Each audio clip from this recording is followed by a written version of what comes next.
All right, welcome. Today we're diving into a really core concept in electromagnetism, something that helps us measure the invisible forces that are literally all around us. We're talking about electric flux. I mean, really think about that for a second.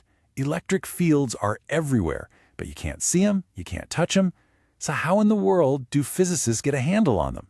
How do they measure the strength and the effect of this completely invisible influence? Well, the answer, believe it or not, doesn't start with some crazy complex math. It actually starts with a super simple, intuitive idea that we can all get our heads around. The idea of flow.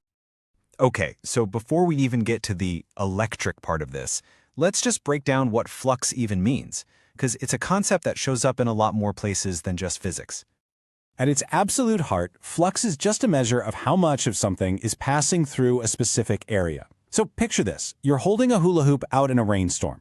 The amount of rain that actually passes through that hoop, well, that's the rain flux. More rain or a bigger hoop means you're going to get more flux. It's really that simple. Now, let's take that really simple idea, rain going through a hoop, and just apply it to the world of electric fields. We're basically just going to swap out the rain and the hoop for their electrical versions. And here's the direct comparison. The stuff that's flowing isn't raindrops anymore. Now it's those invisible electric field lines. And our area isn't a physical hoop, but any theoretical surface we decide to look at. So electric flux is essentially just a way of counting how many of those field lines are piercing through that surface. Okay, so here's the official definition. Electric flux is the total number of electric field lines passing normally through a surface. Now that word normally is the absolute key to this whole thing. It's just a fancy physics way of saying perpendicularly or at a 90-degree angle. Keep that word in your head because it is about to become very, very important. And you know, in physics, we love our symbols. For electric flux, we use the Greek letter phi with a little subscript e for electric. So if you see phi e, you know we're talking about the flow of an electric field. So what determines how much electric flux you're going to get? Well, it really just boils down to three main variables that control the whole thing. Let's break them down. Think of it like a recipe with three ingredients. First, you've got the electric field strength, which we call E. Makes sense, right? A stronger field means more field lines packed together, so you get more flux. Second is the surface area, A. Just like our rain hoop, a bigger surface is going to catch more lines. And third, and this is the one we really need to focus on, is the angle of that surface. Yeah, this third factor, the angle, is where it gets really interesting. The first two are pretty intuitive, but what happens when you start tilting the surface? Does that actually change how many of those field lines manage to pass through it? This slide just lays it all out perfectly. Look at the top row.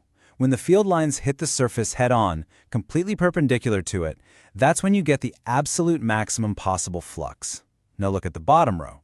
If you turn that surface so it's parallel to the field, the lines just skim right past it. Nothing goes through, so the flux is zero. This orientation is exactly why that angle is such a game changer. So here it is, the main takeaway. Flux only cares about the part of the field that pokes directly through the surface. It is all about that perpendicular interaction. You get maximum flow when your surface is positioned to catch as many lines as possible, when it's facing that field directly. Okay, we've got the concept, we've got our three ingredients. Now let's see how they all come together in one really elegant formula.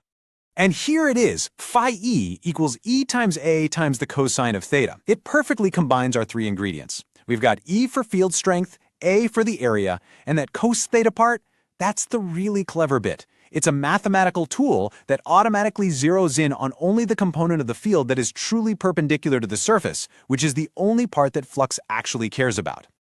And of course, we need a unit to measure this with. The official SI unit for electric flux is the Newton meter squared per coulomb. Now, it might look a little complicated, but it's just derived directly from the units we use for the electric field and for area. So we can define flux, we can calculate it, but why do we care? What's the bigger picture here? Well, it turns out this whole concept is the key that unlocks something much, much more powerful. And here is the real takeaway. Electric flux isn't just some isolated thing you calculate. No way. It is the fundamental concept, the cornerstone behind one of the absolute pillars of electromagnetism, Gauss's law. Understanding flux is the key that lets you into this much deeper, more powerful way of analyzing electric fields. Ultimately, what Gauss's law does is it uses the idea of flux to directly connect the electric field flowing out of a closed surface back to the electric charges that are inside that surface. It gives us this incredible, profound insight into how the charges, the very source of it all, actually generate the fields we're trying to measure. And that leaves us with a pretty cool final thought. The concept of flux gave us a tool, a way to measure and understand an invisible force. It really makes you wonder, what other invisible, fundamental aspects of our universe are we just one clever concept away from finally being able to measure and understand?